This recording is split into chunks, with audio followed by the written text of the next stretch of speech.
आज बनवूयात एकदम साध्या आणि सोप्या पद्धतीने कमी साहित्यात झटपट कुकरच्या 3 शिट्ट्यांमध्ये तयार होणारे छोले मसाला। हा छोले मसाला तुम्ही हवं तर भटुऱ्यांसोबतही सर्व करू शकता किंवा चपातीसोबतही बेस्टच लागतो। बऱ्याचदा घरामध्ये भाजीला काही शिल्लक नसतं, अशा वेळेला एकदम उत्तम पर्याय आहे।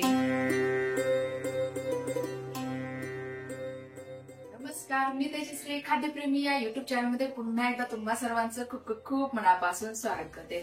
चला तर मग लगेच रेसिपीला सुरुवात करूया।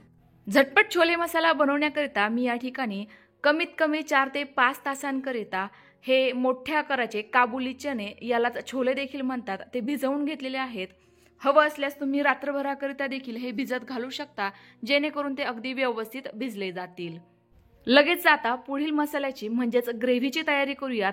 त्याकरिता एक कुकर घेतलाय। कमीत कमी भांड्यांचा वापर करून कमीत कमी पसाऱ्यात आपण ही भाजी बनवतोय, त्याकरिता डायरेक्ट कुकरच वापरणार आहे। कुकरमध्ये 1 चमचा तेल घातलं। लगेच यामध्ये पाव वाटी बारीक चिरलेलं खोबरं, 10 ते 15 लसूण पाकळ्या, 1.5 इंच आलं घेतलंय। संपूर्ण जिन्नस अगदी छान असे तेलामध्ये रंग बदलेपर्यंत परतवून घ्यायचे।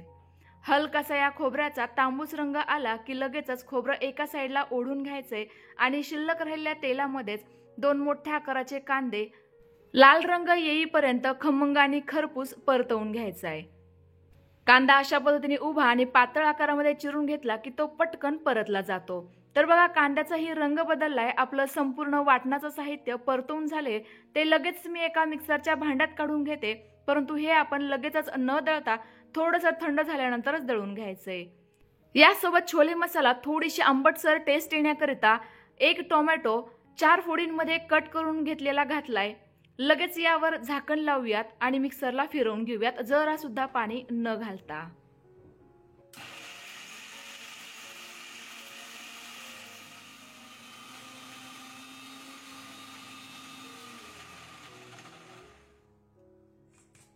तर बघा, आपल्या या वाटणाला रंगही मस्त आलाय, टेक्स्चरही परफेक्ट आलंय। आपलं वाटण या ठिकाणी तयार झालंय।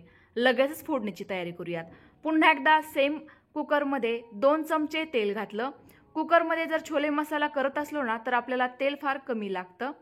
तेल गरम झालं की लगेच अर्धा चमचा मोहरी घालायची। मोहरी छान अशी फुलली गेली, तडतडली गेली की मगच अर्धा चमचा जिरे देखील घालायचे। जिरे देखील छान असे फुलले गेले आहेत। आता यामध्ये काही खडे मसाले घालूयात। 1 स्टार फूल, 2 इंच दालचिनीचे छोटे छोटे तुकडे करून घातलेत आणि 2 हिरवी वेलची घातली। सोबतच थोडीशी कढीपत्त्याची पाने घालूयात। फोडणीमध्ये घातली की छोले मसाल्याला टेस्ट आणि सुगंध दोन्ही परफेक्ट येतं। लगेच हे वाटणाचं साहित्य देखील घालायचंय आणि छान असं पूर्णतः यातील पाणी नाहीसं होईपर्यंत किंवा याचा रंग बदलेपर्यंत हे वाटण छान असं तेलामध्ये परतवून घ्यायचंय। यामुळे आपल्या या छोल्याच्या भाजीला तर्री, चव दोन्ही मस्त येते। बऱ्याचदा मला एकच प्रश्न कायम येतो, ते म्हणजे भाजीला आमच्या तर्री येत नाही, तर त्याकरिता महत्त्वाची टिप्स असते, ते म्हणजे वाटण अगदी व्यवस्थित परतवून घ्यायचं तेल सुटेपर्यंत। वाटण परतलं जातंय तोपर्यंत आपण ग्रेव्हीची तयारी करूया। तर त्याकरिता पाव वाटी फ्रेश दही घेतलंय। त्यामध्ये पाव चमचा हळद, 1 चमचा धना पावडर, 1 चमचा लाल तिखट, पाऊण चमचा काळं तिखट किंवा कोणताही गरम मसाला घालायचा आहे। आणि यासोबत भाजीला टेस्ट आणखी जास्त छान येण्याकरिता 10 ग्रॅम म्हणजे साधारणतः 1.5 चमचा छोले मसाला घातलाय। कोणत्याही कंपनीचा, कोणत्याही ब्रँडचा हा छोले मसाला तुम्ही वापरू शकता आणि घरात नसेल, नाही घातला तरी देखील चालणार आहे। साधारणतः घेतलेल्या मसाल्यामध्ये 4 ते 5 व्यक्तींची भाजी तयार होते। तर बघा, मसाले दह्यामध्ये छान असे मिक्स करून घेतले। अशा प्रकारची पेस्ट तयार झालीये। एवढ्या वेळामध्ये आपली इकडे ग्रेव्ही म्हणजेच वाटण देखील छान असं परतलं गेलंय, याला छान तेल सुटलंय। आता लगेच यामध्ये ही तयार करून घेतलेली दह्याची आणि मसाल्यांची पेस्ट टाकायची। या वेळेला फक्त एक महत्त्वाची टिप्स लक्षात ठेवायची, ते म्हणजे या वेळेला गॅसची फ्लेम एकदम कमीच ठेवायची आहे। जर गॅस फुल असला तर दही फाटतं आणि आपल्या या ग्रेव्हीला टेस्ट कडवट येऊ शकते, त्यामुळे ही टिप्स नक्की वापरा। आता लगेचच पटापट हे व्यवस्थित मिक्स करून घ्यायचे आणि छान असं पुन्हा एकदा परतवून घ्यायचंय। अगदी हे जरा वेळ परतवलंय, आपला मसाल्यांचा कच्चेपणा पूर्णतः दूर झालाय। लगेच यामध्ये हे भिजवून घेतलेले संपूर्ण छोले घालूयात। सोबतच चवीनुसार मीठही घालायचंय आणि पुन्हा एकदा हे जरा वेळ परतवून घ्यायचंय। यामुळे मसाले छोल्यांना व्यवस्थित कोट केले जातील आणि यामुळे टेस्ट जास्त छान येईल।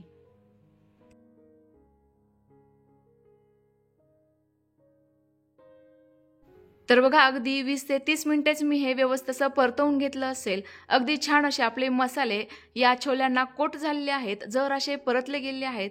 लगेच यामध्ये कोमट पाणी घालूयात, पण हे कोमट पाणी मी मिक्सरच्या भांड्यात टाकलं होतं आणि मगच यामध्ये घालतीये. यामुळे मिक्सरच्या भांड्याला जर थोडीफार ग्रेव्ही चिकटलेली असेल तर ती देखील व्यवस्थित निघून येईल. गरजेनुसार यामध्ये पाणी घालायचंय आणि पाणी देखील कोमटच घालायचंय. यामुळे भाजीला चव तरी मस्त येते. व्यवस्थित मिक्स करून घेतलं. आता सर्वात शेवटी 1 चमचा कसुरी मेथी घालूयात. ही देखील घालणं पूर्णतः ऑप्शनल आहे, पण यामुळे छोल्याच्या भाजीला चव आणि सुगंध दोन्ही मस्त येते. आता आपण कुकरचं झाकण लावूयात आणि फुल गॅसवर 3 शिट्या काढून घेऊयात. छोले शिजायला काही जास्त वेळ लागत नाही.